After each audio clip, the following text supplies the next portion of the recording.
the middle of this vast city sits a 5-day-old 65,000-seat dome stadium, which the Japanese refer to as the Big Egg. And now we are live in Korakuen Stadium in Tokyo, Japan, as HBO Sports presents World Championship Boxing.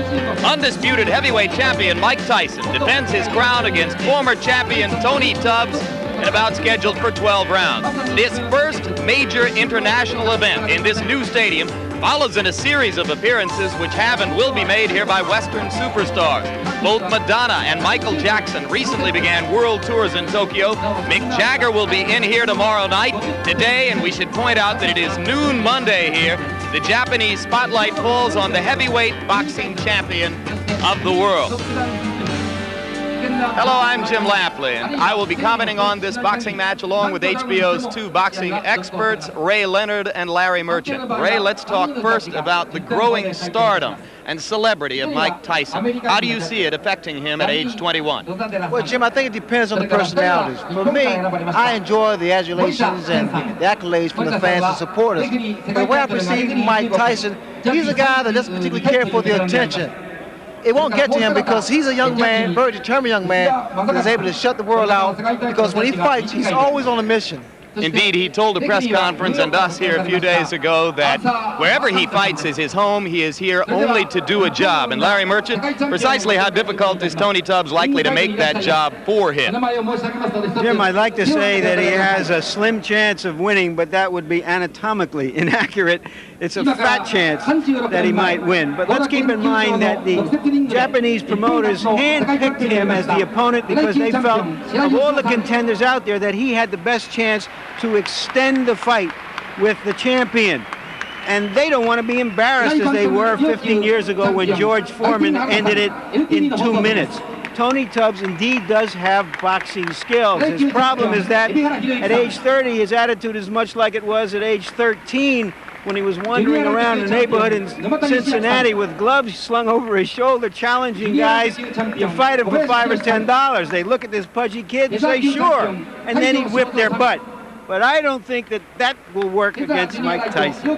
What will probably work would be if Tubbs could manage to be very busy during the fight, but this has already been a very busy period of time for Mike Tyson, who got married on February 7th, and then very shortly after that departed the United States and came here to Tokyo to fulfill a promise he made to the Japanese people back in 1986. When I become the heavyweight champ, I would love to come to Japan and defend my title. And I look forward very much to being there and meeting all the great people in Japan. Bye. And 2 years later, the journey has begun.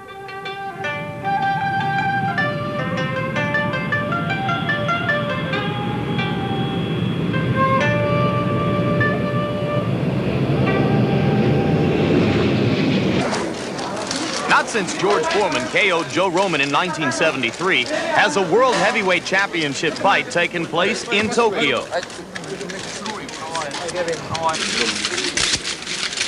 Within 2 hours of the champion's arrival here, Tyson Mania was in full cry. So I really would like thank you graciously to invite me to your country, and I look forward to giving you a good show. Immediately, the realization that the experiences of this fight would be like none other before it. No one speaks English. In the days that followed, millions of Japanese seemed totally mesmerized by the American champs. It was as if Godzilla, the movie monster of the 1950s, had returned to Tokyo.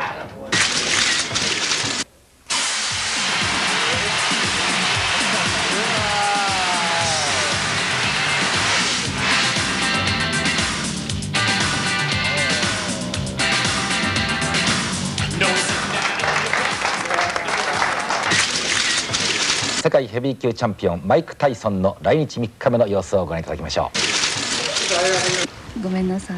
Here the heavyweight champion's every move has been watched and followed. Even at 4 o'clock in the morning, photographers waited for the chase for one more picture opportunity. It's scary. I don't mind being the champ of the world. and getting the attention I get in America, but you know, this is a whole different dimension once you leave your country and you're a bigger star in other countries than you are in your own country. I mean, it's frightening to me, it is, you know what I mean? Because I didn't never want to be a superstar. I just wanted to be the champion of the world. In the beginning, most Japanese knew little about Mike Tyson, but as each day passed here, he became exactly the center of attention he claimed he didn't want to be. そうですね。まあなかなかやはり世界的に名声を発するだけあって。マイク・タイソンはセクシーだと思います。Giant. He is a symbol of the United States. できればとっても素晴らしいマイク・タイソンと一度デートしてみたいです。めっちゃ強いに違うんかな。とにかく今世界の中で一番強いと思うけど。Even the children found a way to get into the action. So on the first day tickets went on sale, 80% of them were sold.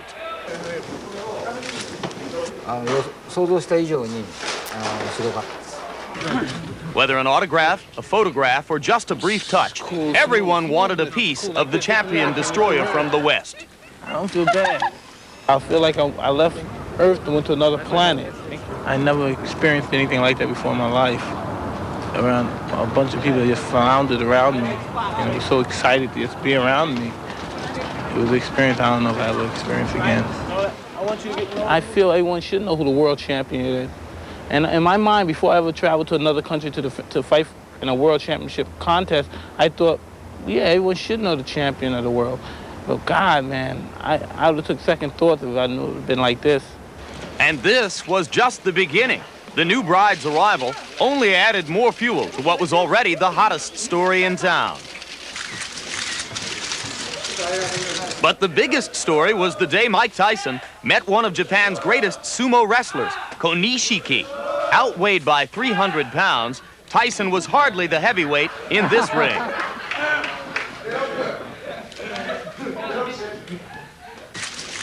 Nor could he imagine how he might become heavier from the sumo's customary meal. How can you get big off this? I eat stuff like this. Training. I eat things like this when I'm on my diet. Yeah. In a matter of days, Mike Tyson captured the hearts of millions. As celebrity to some, as temporary inspiration to others, his journey had just begun. In every champion's reign, some part in his particular career, he goes through that stage is when all attention in the world is focused on him. And I think this was my time. Here on this national holiday, vernal equinox day in Tokyo, a large crowd is still arriving. They have paid up to $800 tops to see this World Heavyweight Championship fight between Mike Tyson and challenger Tony Tubbs, and we're bringing it to you live on HBO Sports. Now standing by with the newest and most special member of this heavyweight champion's relatively small entourage is Larry Merchant. I'm with Robin Givens, who was attending her first Mike Tyson fight as Mrs. Champion. Robin, inquiring minds want to know, how does a woman who went to Sarah Lawrence and Harvard Medical School wind up falling in love with a guy who's a graduate of the School of Hard Knocks? God, I want to know too. There's something, we have a lot in common, traditional families, and we just sort of love each other. We sort of love at first sight. It was hard in the beginning, but we got through it and we ended up married. Conventional wisdom in boxing would be that marriage will somehow soften up the champion and make him vulnerable for a challenger. I've been hearing a lot about that. I'm getting blamed for everything. I don't know. Michael was talking the other day, and he was saying a middle-class person couldn't be a fighter. A fighter has to have known struggle, enabled him to have learned the art of boxing. Michael knows the art of boxing. Hopefully, I'll give him some sort of peace of mind, and that'll enable him to perfect this art. And I'll love him to death. I'll do the best I can. Thank you so much, Robin. The odds makers say you will enjoy the fight. Just one historical social note. Heavyweight champions Jack Johnson, Jack Dempsey, Muhammad Ali, Joe Louis, all married early and often, and it never hurt their careers. Now let's roll out the challenger, the man who wants to end this honeymoon. He does have more ice cream than fire in his belly, but he also really has the stomach for fighting.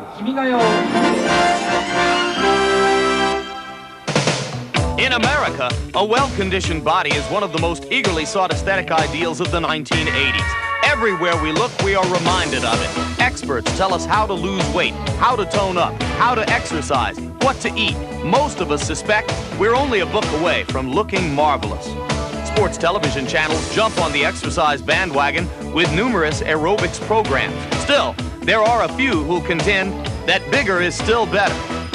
What would Christmas be without a roly-poly Santa Claus? Even in sports, there are exceptions, like the sumo wrestlers of Japan, who haven't missed a meal in years. And that kid from the Windy City, the American sumo. What's his name again? But in professional boxing, it's generally seen as a fighter's responsibility to enter the ring in the best shape possible.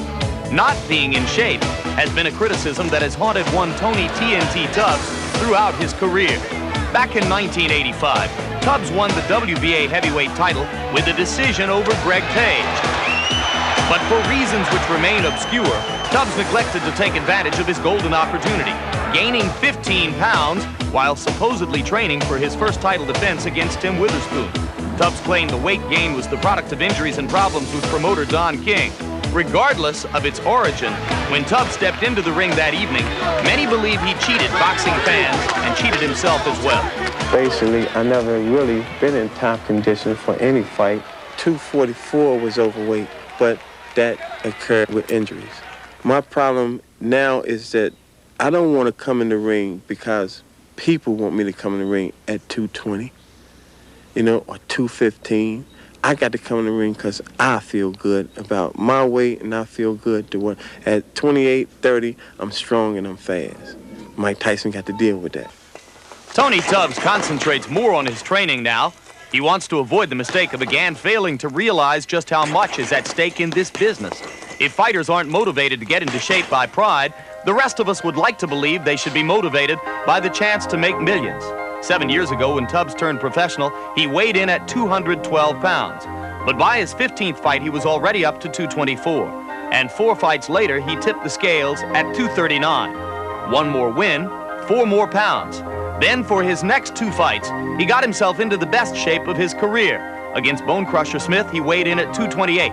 And then against Page, 229, which he considers his best fighting weight. Then lightning struck again when he defended his title. He ballooned to 244 and lost the championship belt. But Tubbs received a second chance when Witherspoon was ruled to have run afoul of a drug test and a rematch was ordered. Controversy followed again when Tubbs, less than a week in advance of the fight, requested it be postponed due to a shoulder problem. The injury was confirmed by independent examination, though skepticism lingered. Now Tony Tubbs is back in training with a new purpose. Even before this bout with the gym began, he was working on shedding weight with the help of former bodybuilding champ Lou Ferrigno. And most recently, he's been given even more incentive by the alleged $50,000 bonus to come in under 235 pounds. I know physically I'm in shape. 230 is my weight. 229, 228 is a plus. But I'll be 230 and hard. Physically, you'll be seeing the new Tony Tubbs. When I step in the ring, everyone say, wow, look at that cat. And the thing about it, once I start putting the moves down on Mike Tyson, I won't change. You know what? This fight might not be hard as y'all think it's going to be, because Mike Tyson is only good for what he can hit. For Tony Tubbs, a chance for redemption is near, but there are new stakes. If he fails to enter the ring with his mind and body 100% prepared for Mike Tyson, this time it could be hazardous to his health. I know right now that I am one of the best heavyweights in the world. I can box better than any of them, and I ain't taking no back seats to none of them. I'm not even taking a back seat to Mike Tyson. Through the perilous fight.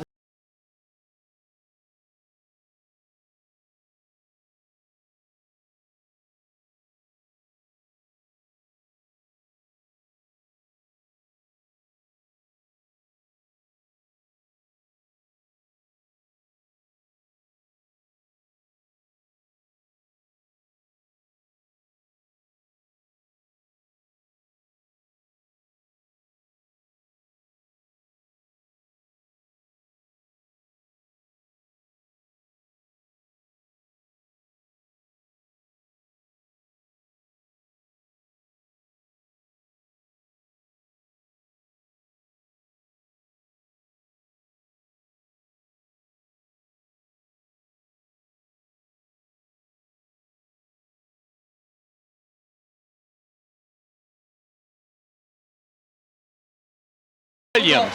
Despite what Tony Tubbs told us about coming in at a hard 230, yesterday he made a liar of himself at the weigh-in at a rather blubbery 238. Not what the Japanese had in mind, Larry, when they agreed to Tubbs as the first opponent for what is being called the Tyson World Tour. That's right, and here's a man who has really begun it in modern times, Muhammad Ali. This event is a reminder that one of his many achievements was truly making the heavyweight championship a world championship. Between Jack Johnson and Ali, no American world heavyweight champion fought for the title overseas. So now Tyson begins the world tour in Tokyo, and in moments we expect the challenger, Tony Tubbs, will exit his dressing room and begin to make his way toward the ring.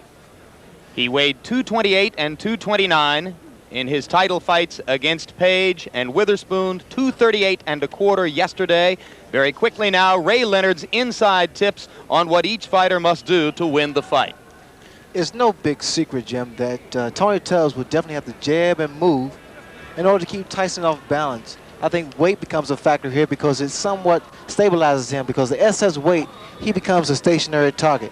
He mentioned to me yesterday that he's willing to exchange punches, which could be a big mistake. Hand speed, exceptionally quick hands for a heavyweight. And I think that could frustrate Mike Tyson if he should do that. But he has a tendency to become stationary, and in doing so, we're talking problems. Here, Mike Tyson, a notorious body puncher, works his opponent's body, slows him down, and he's starting to use his jab a lot more, which gets him inside, and he's able to deliver punches. He has a mistake that he needs to correct, and that's lunging in with punches. Because what happens, Jim, a lot of times a guy's able to counter his shots, but if Mike Tyson hurt you, no question about it, he's in there to finish you off. One man he would like to finish off today, Tony Tubbs. And there is Tony Tubbs standing behind his trainer, Odell Hadley. Hadley is the man to the left of your screen. Tubbs' management situation and his training situation has changed constantly from year to year and in recent months. And Ray Leonard, we must ask, what should we think of a man who does not have the responsibility to himself or to fight fans to enter the ring for a heavyweight championship fight in the best possible condition? Well, not just in the ring against Mike Tyson doesn't make sense to me. You have to be in the best shape possible to compete or contend with Mike Tyson. And for some reason, I don't understand Tubbs' conditioning. Yeah, but the other side of it is that if Tony Tubbs came into the ring in shape, he'd be some other fighter. He wouldn't be Tony Tubbs. He'd probably be a nervous wreck trying to get down to weight. That's just not who he is. As we look at the tail of the tape, you will see that Tubbs weighs 238 1/4 and enjoys the reach and height advantages over Tyson that virtually every heavyweight who ever faces Mike Tyson will enjoy. Tyson weighed in at a relatively trim 216 1/4. He is almost always, Ray, in immaculate condition, and once again here that appears to be the case. You can expect the first round. There is no such thing as feeling out process to Mike Tyson. He jumps right on his opponents and try to take their heart. We have to see whether or not that's going to happen today. And millions of boxing fans watching around the world, welcome to the fabulous stadium known as the Big A. And here is our punch stat profile of the fighters, how many punches they throw. They throw roughly the same amount of punches. The difference is that Tyson throws many more hard punches and lands a very high percentage of them. And the jabs, you see that Mike Tyson does throw a decent amount of jabs. Tubbs can throw a lot of jabs, although he has told us that you cannot hold Mike Tyson off with a jab. Don't look for too many of them in this fight, he says. Rules have been worked out between the WBA and the WBC for technical reasons, which we'll explain in a moment. The IBF is not involved in rules discussion here. The 3 knockdown rule has been waived for this fight. Scoring will be done by 3 judges on the 10-point must system. A fighter can be saved by the bell in the last round only. And now Tony Tubbs, who now lives in Santa Monica, California, was raised in Cincinnati, Ohio, begins to enter the ring. Recently turned 30 years old, Tubbs has won 25 of 26 fights in an 8-year professional career. The only loss The title lost decision against Tim Witherspoon when he weighed 244 pounds. He has twice been as far as 15 rounds. And he weighs 238.25 today after claiming to us 2 days ago that he would step on the scales at 232. Well, he's talked the talk, and now it's time to walk the walk. Incidentally, he's getting about 1/10 of the purse of Mike Tyson. He's getting $9 million. About $500,000 will go to Tubbs after all of his expenses. I figure out that that's about 100,000 quarts of ice cream or a shrimp salad in Japan. Tony TNT Tubbs, one-time WBA heavyweight champion of the world. And now a challenger, and the first challenger for Mike Tyson on what is being billed as the Tyson World Tour.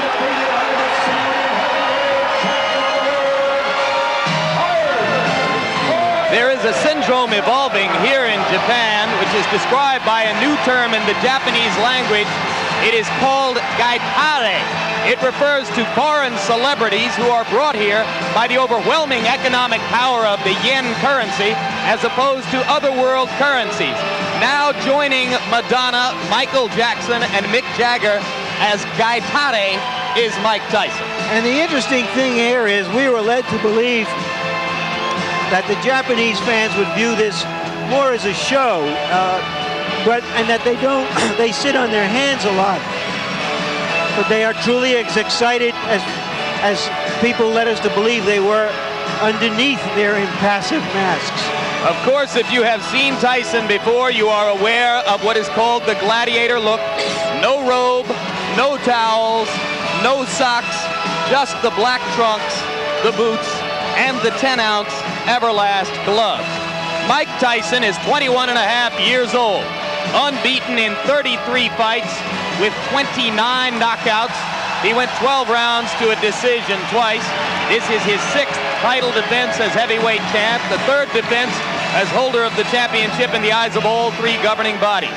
Because of a conflict between local promoters and the International Boxing Federation, only the WBA and WBC title belts are being billed in Japan in connection with the fight. But in reality and in the eyes of boxing fans, it is the unified title which is at stake.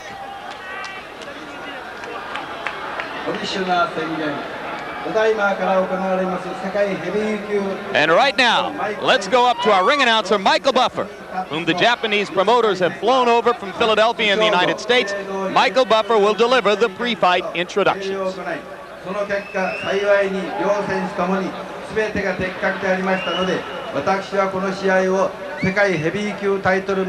This, of course, is the Japanese ring announcer who is providing initial instructions for Japanese fans here as to the principles in the ring. And now, Michael Buffer takes over the mic.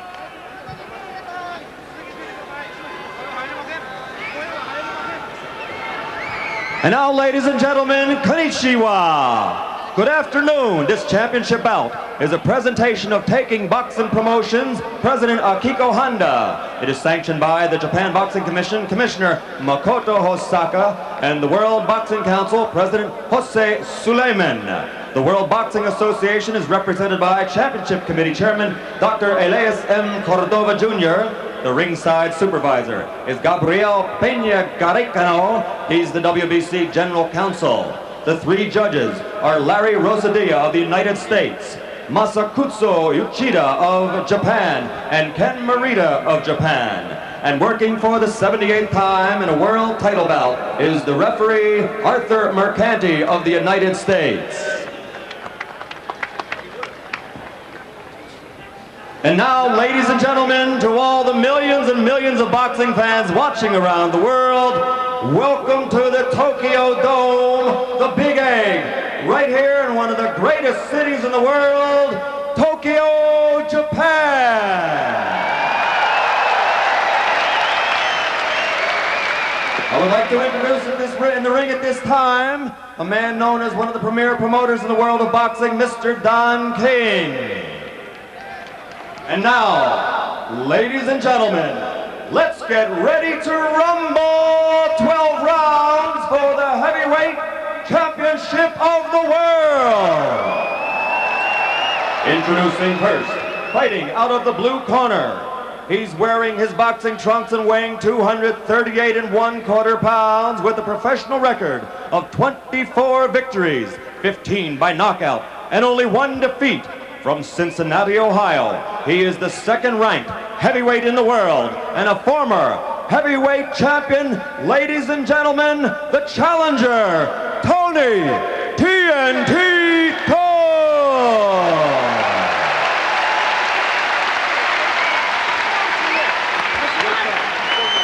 And fighting out of the red corner, wearing the solid black trunks and weighing 216 1/4 pounds, from Catskill, New York, which is the hometown of the late great trainer of champions, Cus D'Amato.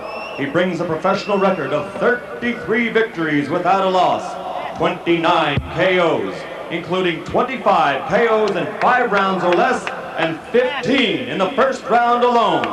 Ladies and gentlemen, presenting the undisputed, the undefeated heavyweight champion of the world, Iron Mike Tyson!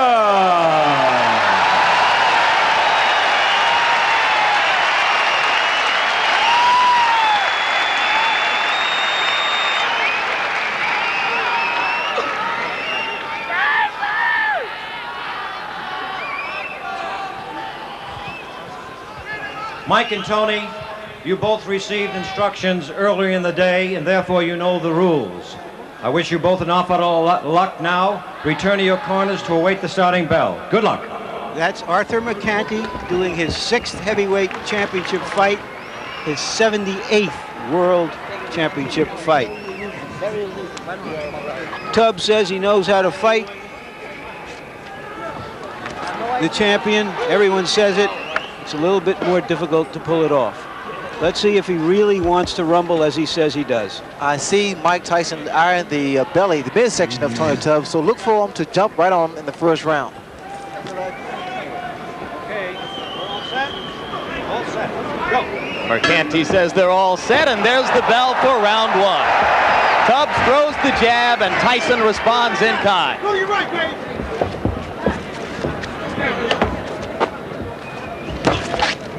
A lot of fighters find it difficult to set Mike Tyson up because Mike now gives a lot of head movement. All right, break. I say break, stop, break. One of the big questions has been whether Tubbs would clinch and grab and simply try to survive with Tyson, as did Bone Crusher Smith and Mitch Green. For now, it does not look that way. 6-4. Well, Tubbs stated that he would exchange punches with Tyson because the best way he felt to beat him was to be inside, throw short punches, combinations. And here he selected to do that. I don't necessarily agree with that, Jim, because what happens, Tyson, with his shorter arms and upper body strength, is able to do a great deal of damage to the midsection of his opponent. Watch for the left hook by Mike Tyson. Tubbs trying to go downstairs to Tyson's body. You see the left jab of Mike Tyson. He's starting to use it more consistently now. He found out that it gets a man into punching range. And you can begin to see the startling hand quickness that Tubbs brings. Startling partially because of the shape of his body. Well, here with Tubbs, the uppercut. I also noticed the uppercut of Mike Tyson. He's able to throw the same punch twice, under and over. Tyson missed with the left hook. Earlier, he had landed a wicked right to the kidney. Look for a looping right hand by Mike Tyson, because that's the punch I see that Tubbs is vulnerable to. He keeps dropping that left hand. 1 minute to go in round 1. Tubbs landed a left and ducked away effectively. You know what to do, Sam. There you go. There you go. There you go. You know what to do, Sam. Speed, baby, speed. Come on, sweet. Sweet. Oh, right, Sam. What Tubbs needs to be doing now, he's throw 2 and 3 jabs. to kind of break the rhythm of Mike. Because what's happening, Tyson started to set up. You need to break that rhythm with a jab.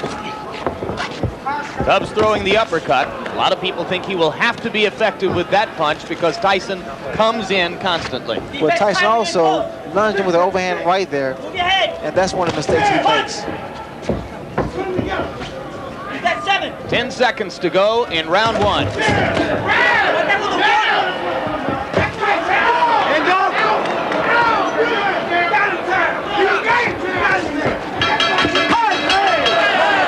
One punch after the bell, and now Mike Tyson returns to his corner. I thought Tubbs fought a very effective round. I gave him the round. He landed some hooks, and he went to the body as promised. Remember, he told us that nobody has gone to Mike Tyson's body so far.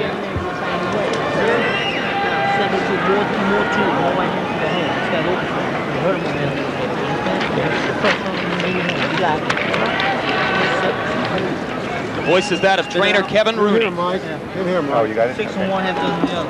Yeah, take that.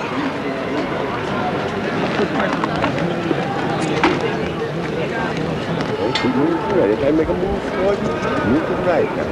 I'm cutting for that body, that boom in that foot. You hit him with the right hand to the chin. Just relax. Second down. Second down. Okay. Good. Second down. Round 2. The talking in Tubbs' corner was done by trainer Odell Hadley. So now Hadley and Rooney have had their minute, and round 2 begins. Tubbs keeping that right hand up because of the left hook of Mike Tyson. But also, you notice now you see a much more relaxed Tony Tubbs. So now his punches are being more fluid. Look at Tyson with the rapid-fire 3 jabs in a row. Something new within the past year. Well, Tyson is starting to improve each time he steps into the ring. But what I see here in Tubbs is pretty much trying to get range so he can drop his right hand, because in his corner they told him to drop the right hand. The left hook lands, but he needs to come back with the right hand.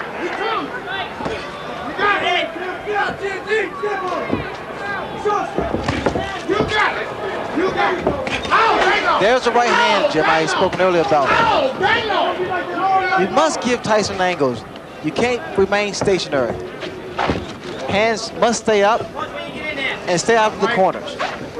But indeed, Tony acknowledged in talking with us, Ray, that you couldn't finesse Tyson completely. You have to be willing, as he said, to fight him. Well, you saw that double punch with one hand, sort of a bolo type punch. And those are the type of punches that do a great deal of damage because the body shot and then the uppercut raises the chin up, and then the left hook comes into play. Good uppercut by Tubbs inside. Snap Tyson back a little.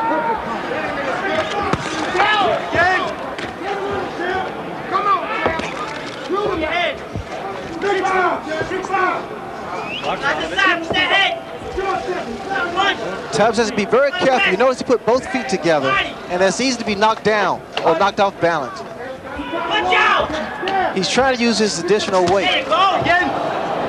Coming up on a minute to go in round 2. Tony Tubbs so far appears in no way intimidated by Tyson's fury, as have so many of his opponents. Good left hook, good combination by Tubbs. Open up.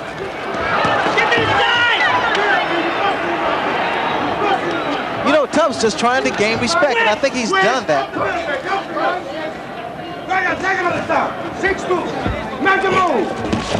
Good left by Tyson. Tubbs reeled. Those hands must be kept up higher. And again, like I stated earlier, Jim, I don't think it's a good idea to exchange punches with Tyson. Good body shot, but you need combinations now. 30 seconds left in the round. Both fighters have had their say here. I couldn't tell whether or not the punch hurt. Tubbs is hurt. Tubbs is hurt badly. It was a left hook. And it's over. Odell Hadley has jumped in the ring. The fight is over. With stunning swiftness.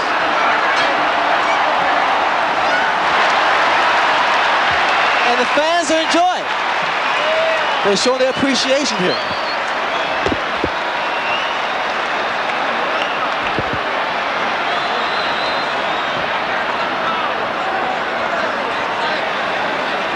Remarkable. The tide of this fight changed within 15 or 20 seconds. Well, that's what a great puncher can do. The boxer is thinking all the time, and the puncher is punching all the time. The only thing I can say now is that if you thought that whale hunting was outlawed in Japan, we just saw that Mike Tyson hadn't heard about it.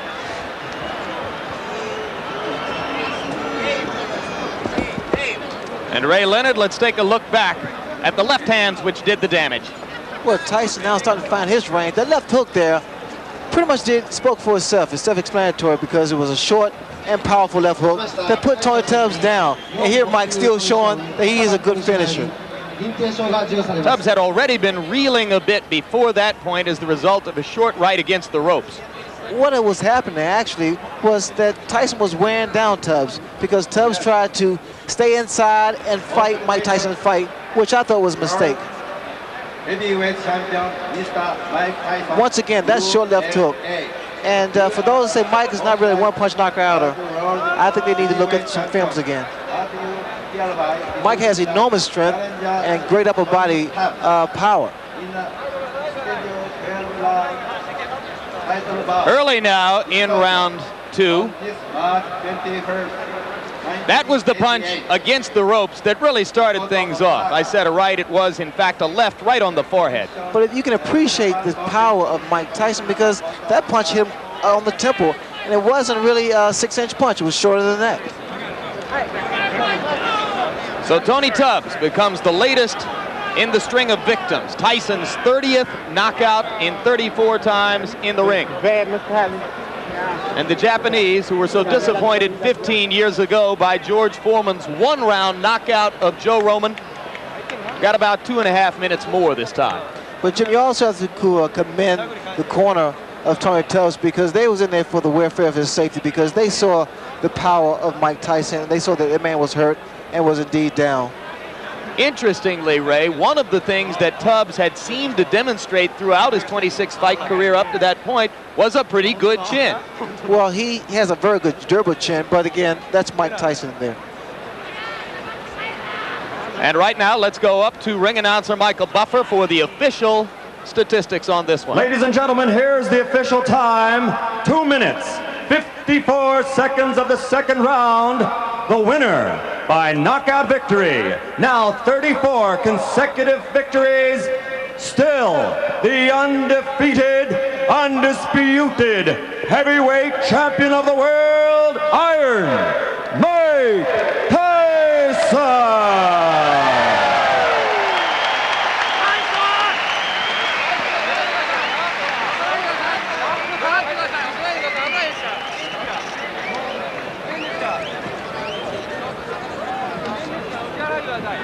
Well, Ray Leonard, Tony Tubbs himself, as it turns out, said it best in a press conference a few days ago when, in sarcasm, he said to the audience, "I'm the tune-up, the big fight is in June." As it turns out, he was exactly right. He was the tune-up, the big fight is in June. What did Michael Spinks see today that he will have to worry about on June 27th? Well, I'm sure that Michael Spinks saw the power of Mike Tyson and that Mike Tyson is indeed getting better and better, more patient and more destructive in a sense. And right now, that young man is with Larry Merchant, so let's go straight up to the ring. All right, Mike Tyson, it seemed that Tony Tubbs went right at you and tested you, and you were a little bit too strong from him, but he was effective until you hurt him. Well, he was effective because I planned it that way. I was looking for the opening because I planned for him to run, and then when I saw he came such a easy target to hit, I was just planning and planning. And he had his hands up very high. I was surprised that he had his hands up so high. And so I started hitting to the body and bringing it up in the middle. And then as soon as he brought his hands down, I saw his eyes and I aimed right for his eyes.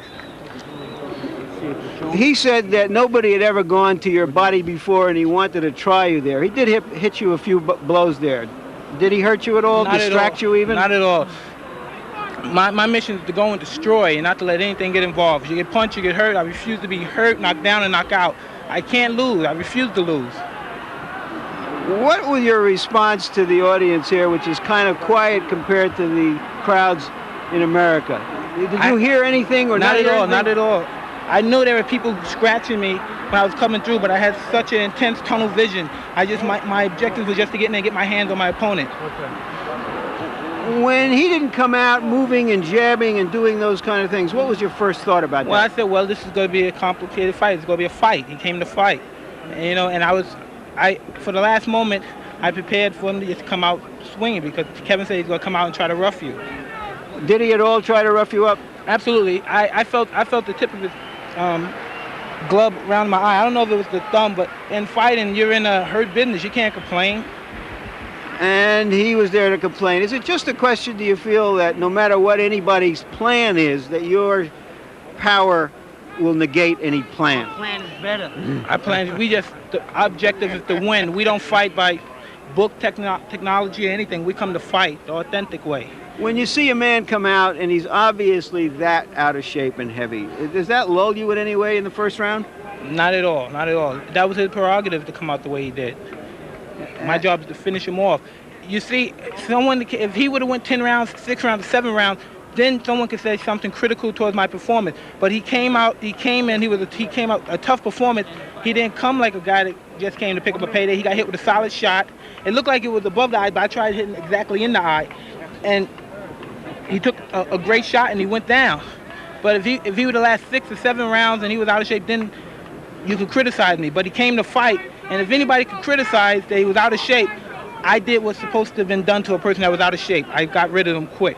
This is your first fight as a newlywed. Were you thinking about that at all? Did you want to put on a special performance in any way? Not at all, because when I'm in the ring, I'm objective, tunnel vision, and it's just, this is my world in here. I have to ask you one last question, Mike. In an article in Sports Illustrated that's on the stands now back in the States, it was said that sometimes after a fight, because you have so much adulation now and everybody's around you, you feel you have to go back, put a mask on, beg for quarters, go back to your old neighborhood. Is that true? No, I don't do that. I said me and my friend do it once in a while for a joke. Because he makes a joke, you know, people always say, Mike Tyson, you have a lot of money, you do this and that. So one day, me and my friend Rory, let's go, we put on mags and baggy clothes and bummy clothes, and we went on the street begging for money. Just as a personal joke for myself. So we won't have to throw any charity for you. No, not at all. Thank you very much, Mike Tyson. And now back to ringside with Jim. All right, Larry, thank you very much. And one brief personal note, you saw behind Mike's shoulder there his co-manager, Bill Caton. For the first time since Mike's been fighting as a professional, the other co-manager, Jim Jacobs, has not been able to make this trip. He's back in a hospital room in New York recovering from an illness, and we would all like to offer our personal best wishes to Jim and wish him a speedy recovery and look forward to seeing him in Atlantic City on June 27. Ray, we heard the essence of Mike Tyson's ring intelligence there. This is a fight. You make no excuses. You come to destroy your opponent. Right now we'll look back at round 2, and you tell us exactly how he did it. Well, there's no question about it, Jim, that Mike Tyson is always on a mission when he's in the ring. And I think it's difficult for fighters to deal with him because he doesn't have a feeling out process. In other words, he doesn't see whether or not he can land a jab or right hand. He goes right at you, and he goes in there for the kill. And we're going to take a look back now at the entire second round, Ray, from the handheld camera angle, which will give you a feel of what it looked like to us from ringside. Remember that Larry Merchant himself commented that he thought Tubbs fought a very effective first round, and in fact scored the first round for Tubbs. I thought it was pretty close to even, but certainly I thought Tubbs had given an impressive account of himself in round 1. The first round, that's the way you fight Mike Tyson, or compete with Mike Tyson, rather, because you have to give him angles, jab. You see the jab, how effective it is, movement, never a stationary target, because what happens here, when you become stationary, Mike Tyson works your body, he brings your hands down, and then he goes for the kill. I thought the first round was a pretty good round for Tubbs, although I would have preferred to see a lot more movement, a lot more left jabs thrown. Do you think that fatigue was becoming a factor this early in the fight for Tony? That's rather premature to say because normally body shots wear you down in the later rounds, but then there's always an exception to the rule because Mike Tyson's body attack is so devastating. Here he's going right to the midsection, and I'm sure Tubbs felt those shots. Tubbs, again, made the mistake of trying to exchange punch for punch from Mike Tyson, and in doing so, he took away what got him to the championship. That's the jab, the movement, and his boxing style. There you saw Tubbs doing as he claimed he would try to do, delivering body shots to Tyson. But what you have to understand, Jim, inside, Mike Tyson has the greater upper body strength. And he has the shorter punches. He throws more combinations inside, and they're short because his hands are very fast too for a heavyweight.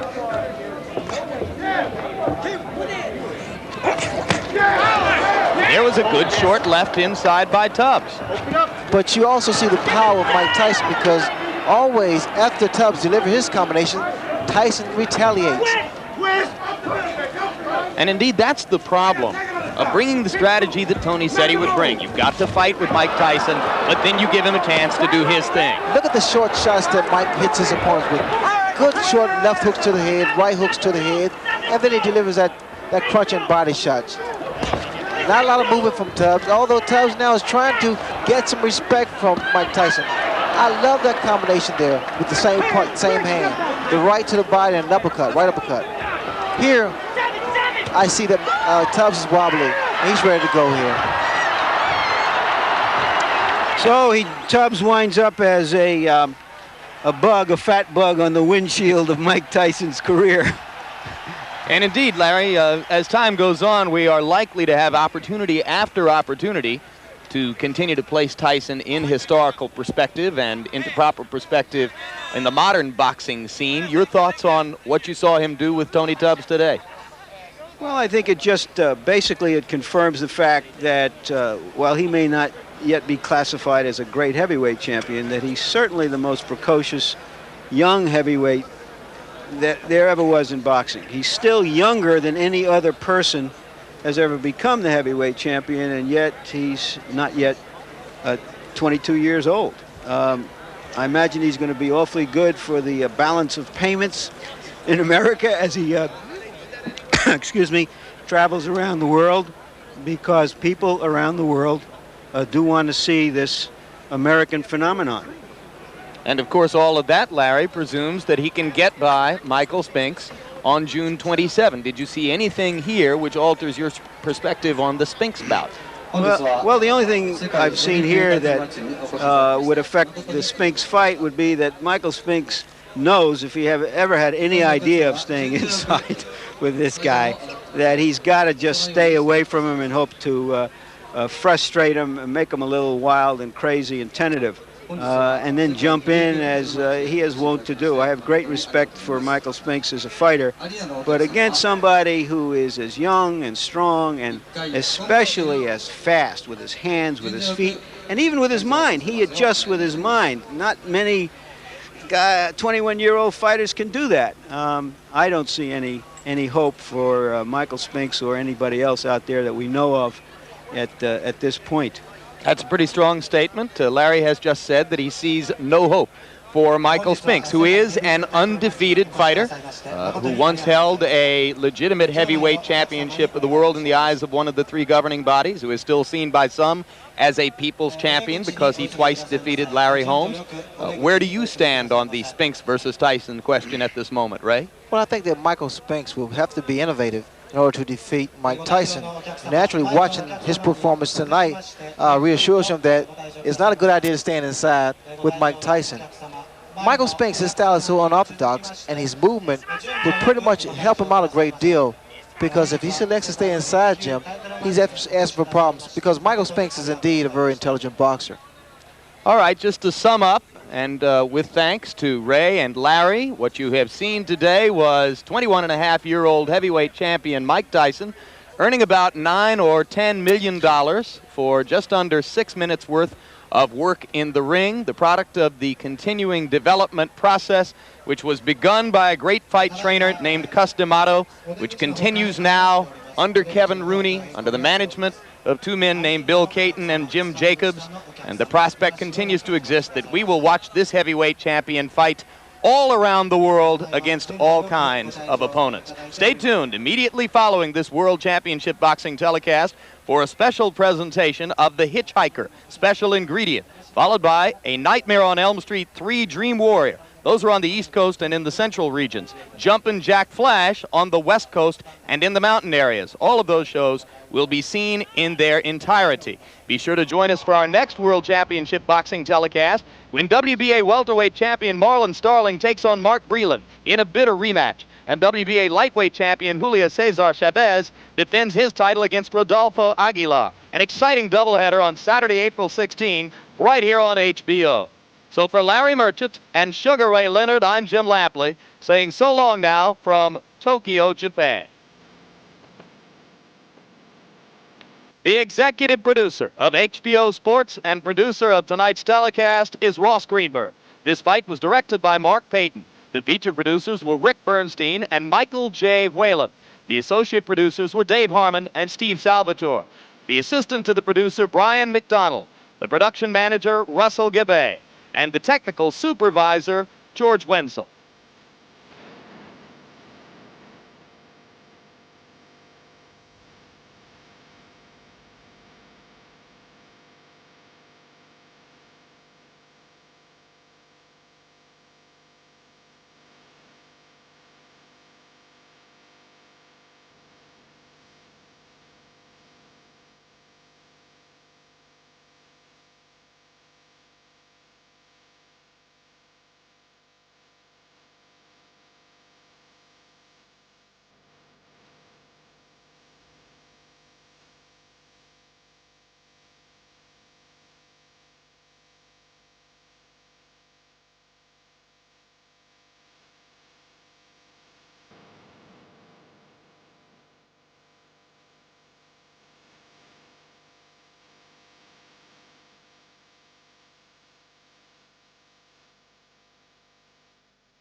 This has been a presentation of HBO Sports, the network of champions.